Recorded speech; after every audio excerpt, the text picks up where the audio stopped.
Happy Pride Month! In this video, I'm going to be making this Aromantic Pride flag face mask.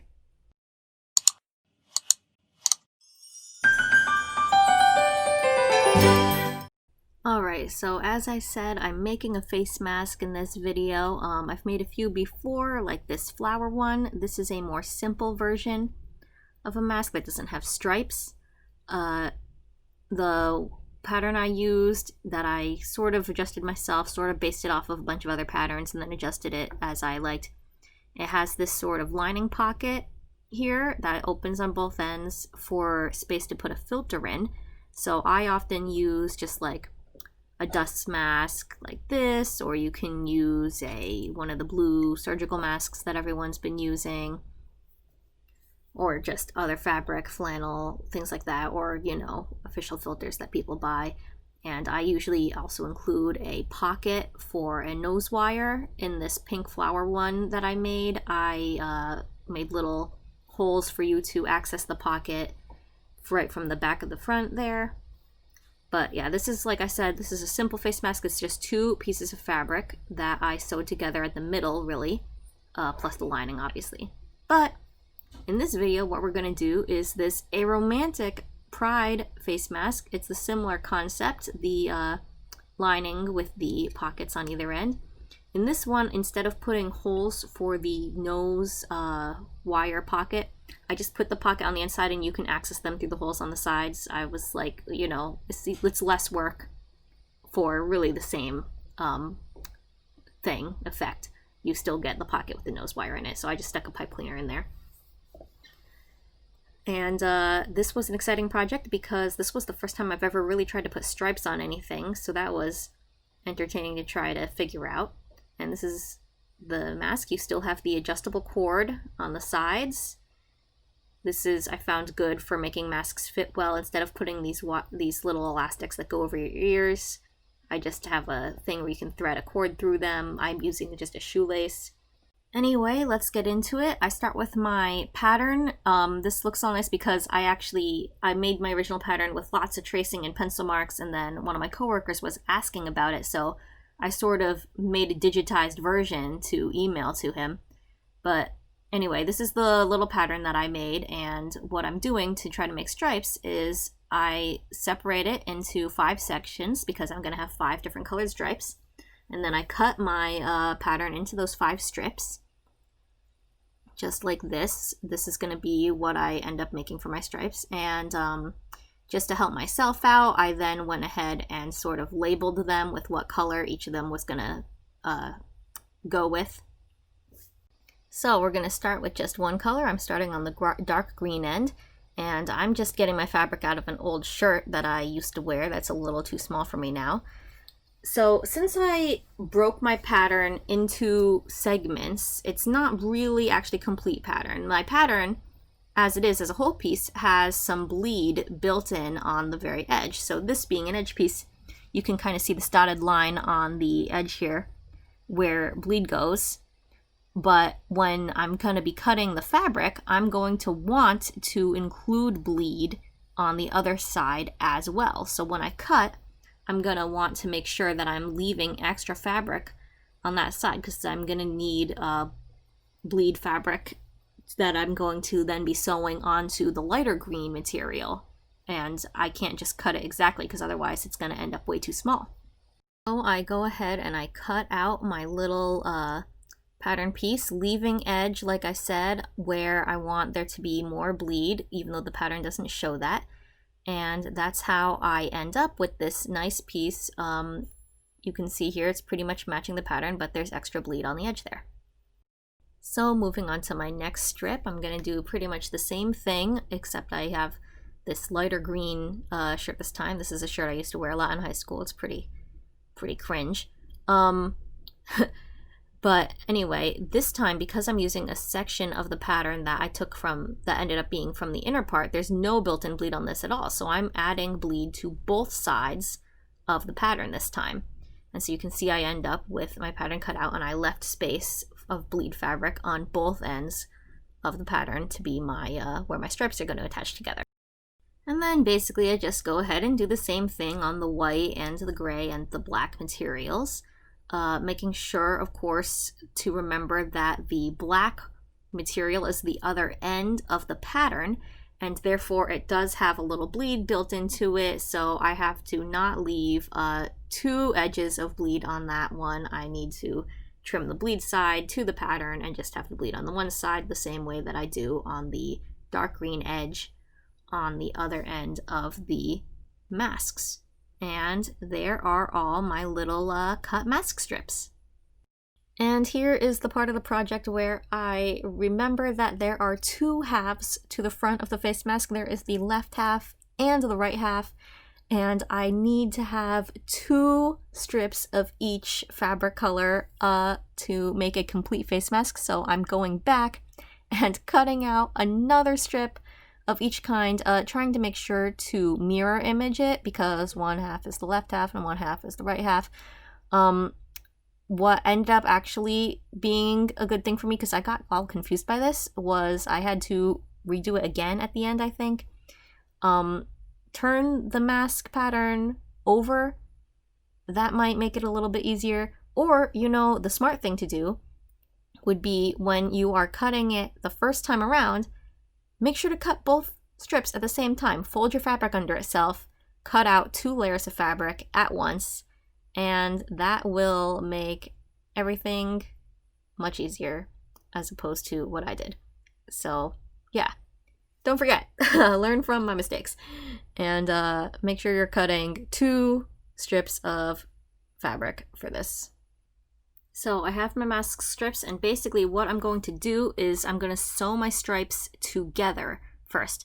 So right along this edge, what I'm going to do is I'm going to fold the right ends together over like this, and I'm going to sew sort of along these lines, and the curves don't necessarily match up when you just fold it, lay it over each other like that, because they're going backwards on each other, but that's why it's lucky that fabric is malleable, and you can kind of twist the curve. And after I connect those dark greens, then I'm gonna connect the green to the white, connect the white to the gray, and so on, always flipping it over, sewing on the edge, so that when I flip it back over onto the right side, all my seams are nicely hidden on the back side of the fabric, and I just have all the stripes sewn together very nicely like that.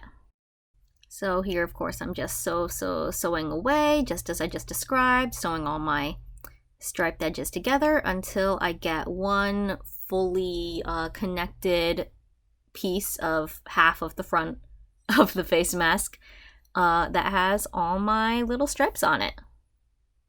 Okay, so now it's time for my troubleshooting problems. Like I said, I make a lot of mistakes when I'm trying to do these projects. You know, I'm not really coming at this from an experienced point of view. You're watching me try to do these things for the first time when I do them.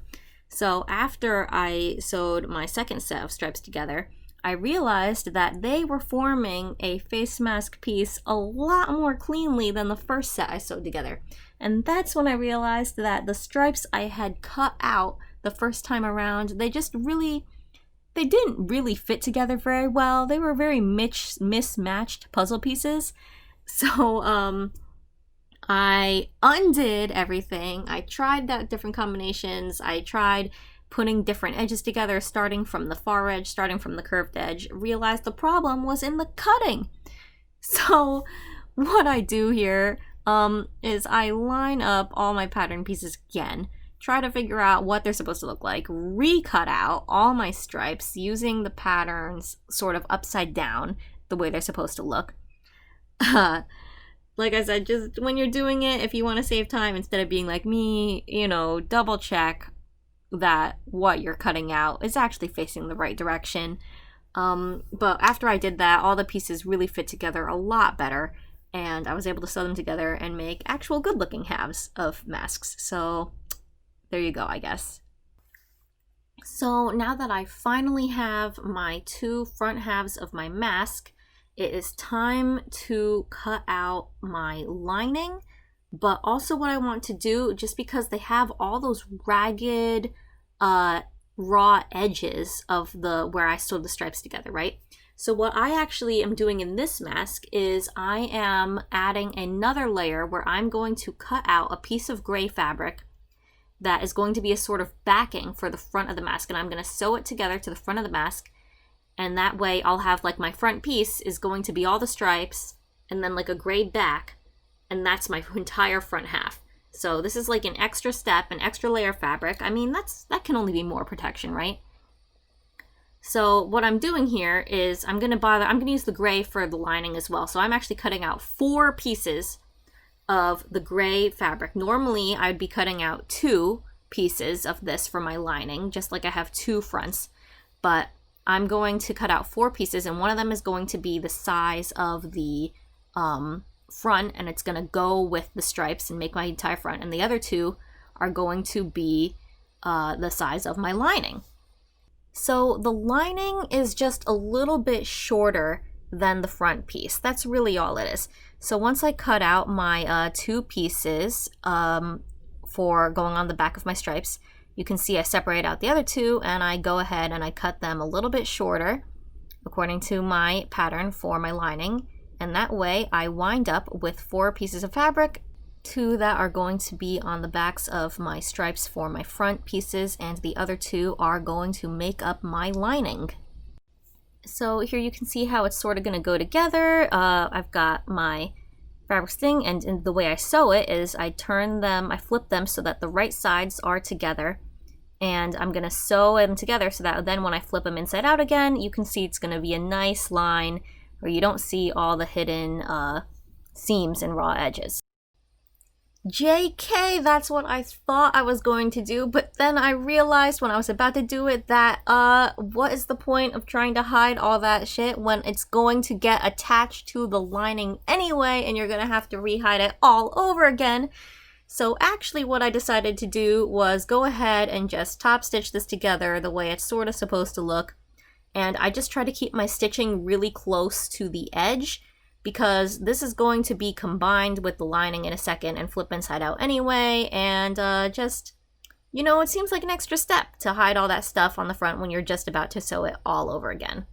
So here's the reality. The lining piece goes on top of this piece, the right sides together. This one gets sewn together and then flipped inside out so that it looks really nice, and just keep the stitching inside the other ugly stitching. Anyway, before we can go ahead and start doing the lining, we have to sew our 2 front halves together right at the curve there. You line them up, right sides together, like I keep saying. We're going to sew along this little curve, and then we're going to flip it inside out, and it's going to be one full piece. Now, the fact that I have stripes here means that what I have to be really wary of is I have to make sure when I'm sewing that all the stripes kind of line up with each other. So when I'm pinning it together, I do a bunch of pinning here. I make sure that the black lines up with the black, the line of where the gray is meets the black, lines up with where the green meets the black on the other side, and then I pin it together right there to make sure that it stays in place, and that's where I want to sew it. Same thing all the way down. I line up where the line of the white plus gray meets with the other white plus gray, pin it together. And this way, when I sew along this curve, I'm going to be trying to make sure that my stripes end up sort of flowing into each other instead of being all off and, you know, wonky looking. So I just go ahead and I sew that all together, making sure, of course, like I keep saying, that I'm sewing far enough in with the bleed, like I'm leaving like maybe like a 3/8 inch of bleed, therefore going on the inside of the like maybe 1/4 inch of bleed that I left when I was sewing the front stripe panel to the front gray panel earlier, so that that gets nice and hidden in there, and all you end up getting is the stitching I'm making now. And there is my mask. My 2 fronts are together. You can see I have my stripes all pretty much lined up. It's a little bit messy, but, you know, first attempt. And there's gray on the other side, and that is the front half of my mask. So now it's time to go ahead and sew the lining together. This is much easier. It's the same concept where you just put the right sides together and you sew along the curve, and then when you flip it out, it's going to look okay. I don't have to bother trying to line up all the stripes up this time, so it's, you know, it's a bit easier, and we just get our lining. Now it's time to do the nose wire pocket. So here's a piece of fabric I had. It's a 6 inches by 2 inches. I sort of hemmed over the sides to make them a little bit neater there. And what's going to happen with this, it's going to get folded in half to sort of make a nose wire pocket that is about 6 inches by 1 inch. Anyway, before I can get to that, I'm going to hem the edges of my lining so that they look neat enough and they don't just look like raw edges. So I'm just going to fold them over twice, and then I'm going to just sort of sew that down. So here we have the hemmed edges of my lining there. And this is why I hate myself for shooting this thing so zoomed in you can't actually see what's going on. I thought I was showing this to you guys on the camera, but I wasn't. That's what I get for trying to be in front of a camera and not actually being able to see what is recording. So I'm going to show you how this is working using some of my existing masks. So you have your front piece with the stripes. You have your lining piece. I'm going to use this pink to represent the lining piece. The pink is the side we want showing on the back. So what you're going to end up with, hopefully, is you're going to have the front. You're going to have this sort of nose wire pocket in the middle, right? And then you're going to have your lining after that. And you want it to all look nice and neat together. So the way that you sew this, all right, is that the right side of your front and lining pockets masks are going to go together. So you line those up on the insides, all right? The wrong sides are facing out. And that way, once you sew them together and you flip them out, they're gonna look good. Now, here's the thing, is that you do not want your nose pocket to be sewn right in between them when you do this. Because if you do that, when you flip it out, the nose wire pocket is going to be sticking out like a weird thing. So what you actually do is you sew the nose wire pocket onto the other side of one of the sides. I did it on the other side of the front side. So you sort of line it up in the center. So that along the top of the front, and then sew the lining on the other side of the front. And that way, once you flip them all inside out after you've sewn all along the top edge, you get what you want with the front, and then the nose wire pocket, and then the lining on the final side. So back to my previously recorded content, I sew along both the top and the bottom edges of the lining, all inside out like that. And then I flip my mask inside out through those convenient holes on the sides of the lining. And you end up with your mask mostly pretty neat looking. Now, what I decided to do, just to make it a little bit easier on myself, is just sort of press the mask flat before I moved on to the next step. So here we go. Here is our mask all put together. And the next step, of course, is to create the little channels for the cord, the adjustable cord, so that will allow you to, you know, wear the mask and tighten it as desired. So the part of the front, you can see it's so much longer than the lining as we cut it at the beginning. This part is going to become the sort of tube. So first of all, I'm just going to fold over the edge a little bit because that's going to, you know, just hem it, make it look a little bit nicer. So we fold it over once just to tuck the edges in, and then we fold it again, and we're folding right up to that lining fabric and pressing it down again just to make it easier.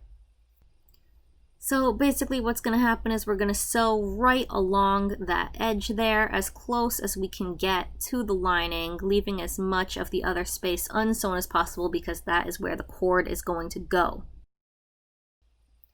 Great news, guys! At this point the mask is finished. You just thread a cord through those little loopies that you made on either end I like to have my connected cord on the bottom of the mask and have the two open ends coming out the top sides, because that way I can sort of loop the one end around my neck, have it come up through the bottom of the mask to the top of the mask on the sides, and then back around to the top of my head, and I can just tie it in a bow or whatever. It's great because it's adjustable. It works for any sized head this way. Anyway, that is my Aromantic Pride flag face mask.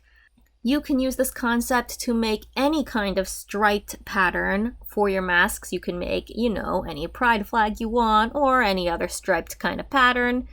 Or you can apply the concept to any kind of pattern you want. I'm going to include a link to the face mask pattern that I use in the description.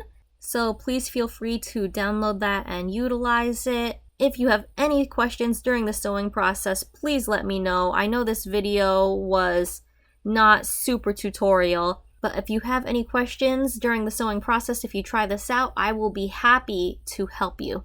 Alright, I guess that's all for now. I'll see you guys next time.